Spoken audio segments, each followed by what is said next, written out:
Hey folks, we're back. I'm your host BKP. Good morning from the office, North Georgia's only live online morning show. Good morning, good morning, good morning. Hold on, I'm trying to find something here from Saturday. Had some notes. Saturday here. Come on, Saturday. Hold on, folks. I usually try to. There they are. I usually try to.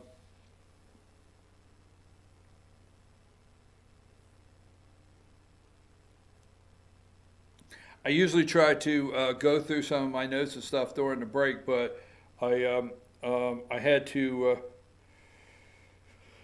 have a brief disagreement with the Cub fan, and you know who that is out there, the Cub fan. I disagree with the Cub fan. I'll get into that a little later. You know, I think he has this one wrong, but you know, I'm trying to work, and he sends me a message. Whatever. I'm your host, BKP, 706-889-9700. It is right here. Yes, I know what you're saying. It is 20, 18, 17 degrees at your house. I understand it is cold. It is, fortunately, this is a holiday. This is Martin Luther King Jr. Day, so celebrating Martin Luther King Jr. Day here. And so you probably don't have school. Maybe you do. I don't know. Maybe the government's open, maybe it's not, maybe the bank's open, maybe it's not. I think they're closed. So if you don't have to get out in this, you're very fortunate this morning. Very cold, okay? Dogs are going outside, turning around and coming right back in looking for the indoor plumbing. Sorry, folks, I know you probably didn't want to visualize that, but the pooches don't want to go out. They look at the door and you're like, go out. They keep looking at you. I'll find somewhere today. You'll find it tomorrow. All right, anyhow, enough's enough. So don't hesitate. This is a 24/7 number here. You can send us notes. Now, on a serious note, now, I want to talk about Georgia for a minute. So if you're out there nationally, and I know you're tuned in somewhere because you want to hear about BuzzFeed, and you're tuned in somewhere because you want to hear about this young man from a Catholic school in Kentucky. I understand that. Okay, but these are the things that I think you should be paying attention to in your state. Is your state house right now? I know the government shut down. Oh my God, we need to pay attention. I understand. But for a lot of America, your state legislative session started this past couple weeks, okay, in January. Many state legislative sessions. And you should probably look in to see how they're spending your money and what they're doing within your state. And that being said, I started really looking closer, okay, looking closer into what's happening in the state of Georgia. So let me say this, okay, before I get all of the pushback. I'm not taking Governor Brian Kemp to task. I'm just saying, Governor Brian Kemp, you know, maybe you should pay attention to this, all right? So rural Georgia does not come through. Brian Kemp, put his picture up. I forget what number it is. Can you find his number there? Okay.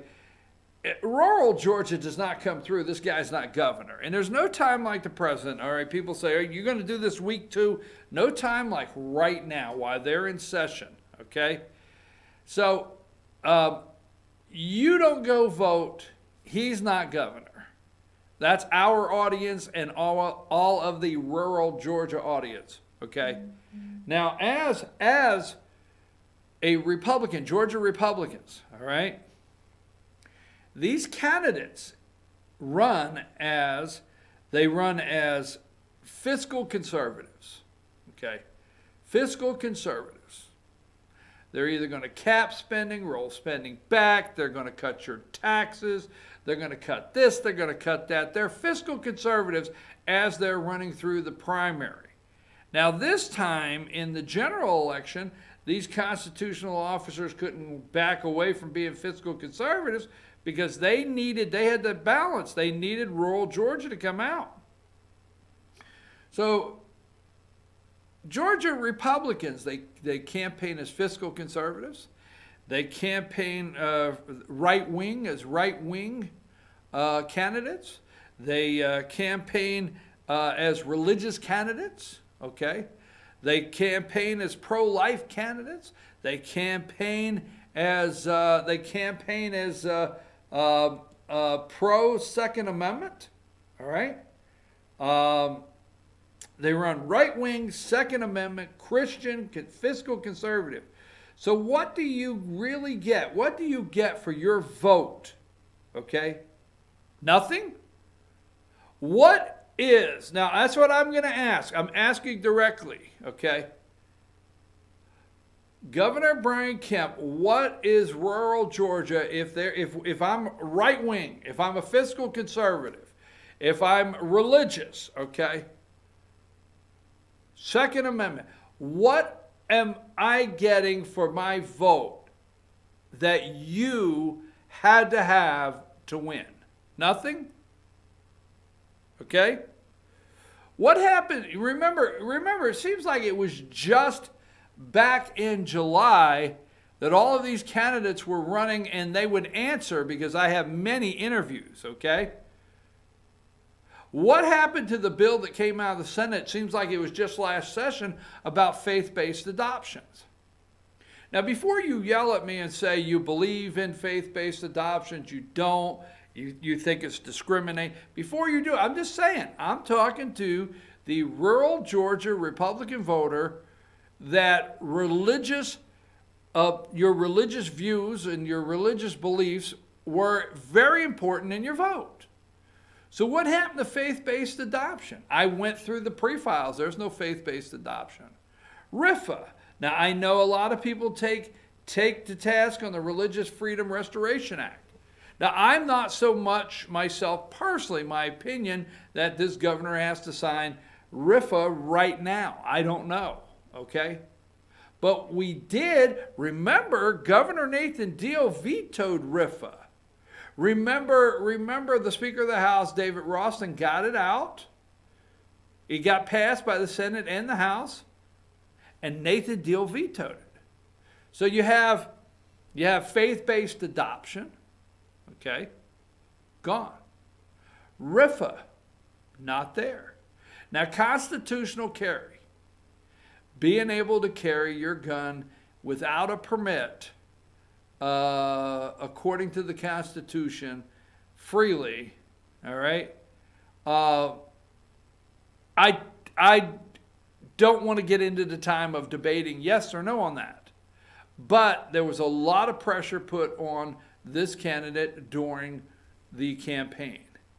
And last but not least, the budget. Now, like I said, I spoke to several, okay. The federal budget last year, the last budget that Nathan Deal passed, Governor Nathan Deal, was $26,226,917,974. That was the last budget, okay? Now, 2019's amended budget. They're amending the budget for 2019, all right? So Governor, these are the notes that I have, okay? Governor Kemp's amended fiscal year 2019 budget increases spending by 3.3% to a total of $26,923,000,000. That's the amended budget he's going to do right now. The 2020 budget that he will put in will be $27,544,568,129. Now, on this program right here, I asked then candidate Kemp multiple times. You see, in 5 years, the state budget, the Georgia state budget in 5 years, okay, has went up to about $5.5 billion, over $1 billion a year, every year for 5 years. I asked candidate Kemp, what can we do? Can we stop it? I thought there was going to be a spending cap. Now, if we're going to go from 26.2 $27.226 billion to $27.544 billion, maybe we should look at a real tax break for Georgians. You realize the fraction of the tax break, the very small fraction of the tax break that you got in the state of Georgia is a result of Donald Trump, the president of the United States, tax break that you got. This is a result, okay? Now, I don't sit here every day and take Georgia lawmakers to task and go after them. But last year, when I heard on the campaign trail how we cut taxes, okay, I was thinking, hey, how about cutting taxes on the year you need in your gut to cut? It's going to take your gut to cut taxes. Now, I want to ask you a question. As a Georgia Republican fiscal conservative, okay, you've got the push cards in your mailbox like you would not believe. The true conservative of Georgia. But how can we call ourselves the true conservatives, the Georgia Republicans? Please, would you please? How can you call yourselves the true conservatives, Georgia Republicans in the South, when $5.5 billion over 5 years, and now we're going to go from 26 to 27? Just another $1 billion. Where is, ask your lawmaker today, where is the push and the move to end Georgia state taxes? Where's the deal? Isn't it perfect? Where is the deal that we were going to talk about in eliminating state tax? Where is that? Where is any kind of tax relief for the citizens of Georgia? And how do you explain this spending? $68.8 million for school security grants, 30,000 per school statewide. 30,000 per school statewide.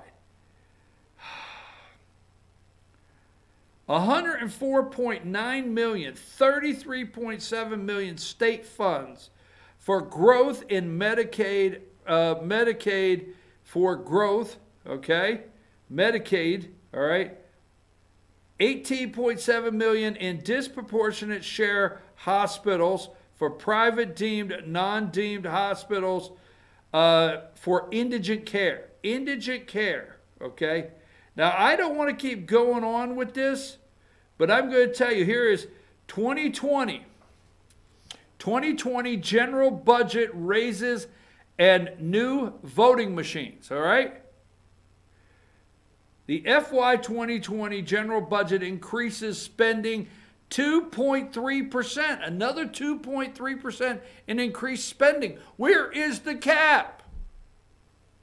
It totals $27.55 billion, with $1.24 billion in lottery proceeds and appropriations of $1.925 billion to DOT from transportation revenues. $505.1 million to raise the base salary of certified teachers and certified employees by $3,000. So when he stands in the well and says teachers, no. Those mostly underpaid superintendent of schools, maybe they're getting another $3,000, okay? Now, here is the thing. $505 million. Now, I want to say on record, on this show, in this camera, I don't care what you do, I am not opposed to teachers getting $3,000. Let's be clear. The classroom, okay? I am tired of every single year when the school year starts of hearing how teachers have to pay their own and can't afford to decorate their rooms because they don't have money. So here's my proposal. Give teachers in the classroom, no. not over at the administrative, not assistant principals, not principals, not superintendent of schools. I know I'm in so much damn trouble. Teachers. Give teachers $3,000 and then give them a $500 voucher each teacher, a $500 voucher to decorate their classrooms. That's it. Okay? Let me see if there's anything else in here that stands out that I want to make sure. Medicaid cost growth. $337 million for total growth in Medicaid. $2.3 million for 112 new graduate medical education resident slots. All right. Let me see what else I have here. Got the new voting machines. All right. Last but not least, on the state that we're looking at, what did you get? If you are right-wing Georgia Republicans, if you consider yourself right-wing, fiscal conservative, religious, no matter what it is, Second Amendment, what did you get? Now, there's two things I want to bring up before we move from this. You're going to hear broadband. We always get our broadband, always get our broadband. Now, the thing is, if they pass, all right, we'll get in more detail of this.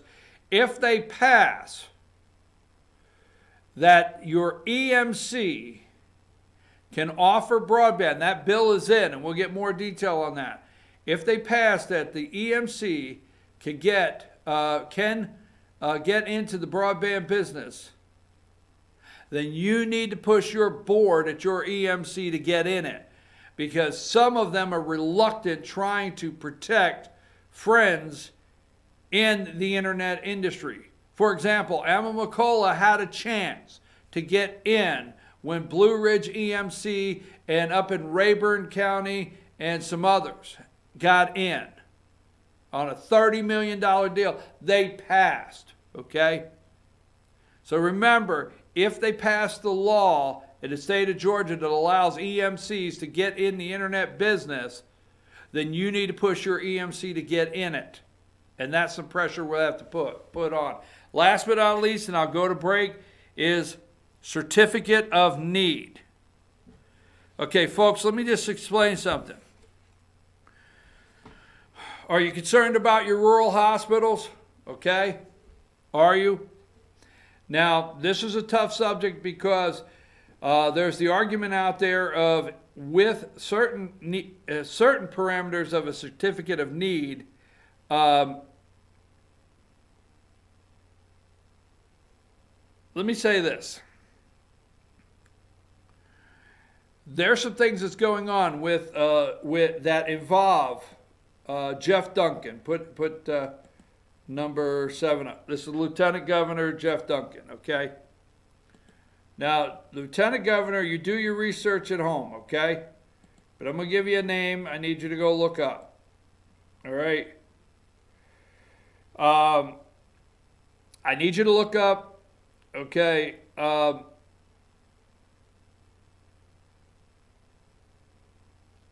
Rick Jackson. I need you to look up Rick Jackson Healthcare. Rick Jackson Healthcare. Put that in there, okay? All right? And you have to keep an eye on this guy.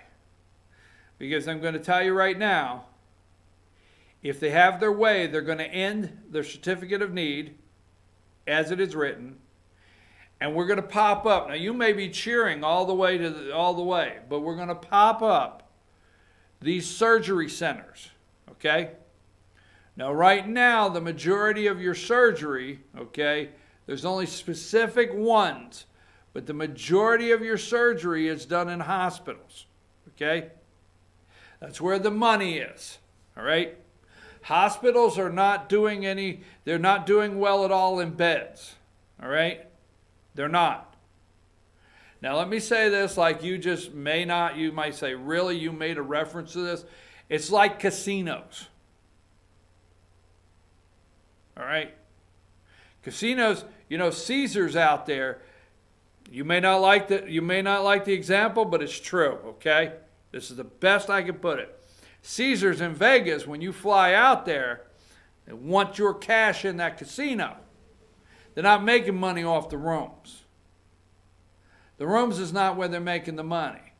Changing your linen, bringing you fresh towels, you know, putting a little swan pillow on your bed. They're not making money there, folks. They're not making money in the little cash bar in your room. That's not where they make the money. It's downstairs in that casino. They want you in that casino. Now move that over to a hospital. They ain't making the money riding down the hall. Now you might say, well, have you looked at the bills? I understand. Tylenol, $29.50. I know what you're about to say. But they're not making the money rolling down the hall, changing your bed, coming in, taking your blood pressure, checking your vitals. They're not making the money when a doctor makes the calls there around through the hospital and says, hello, how are you? That's not where they're making their money. They're making their money in those surgeries and MRIs, those MRIs, the surgery that downstairs in those big surgery centers. That's where they're making the money in these hospitals. That's where the money's at. There's a certain group that wants to pull the people that can't pay out of that, and they want to build surgery centers.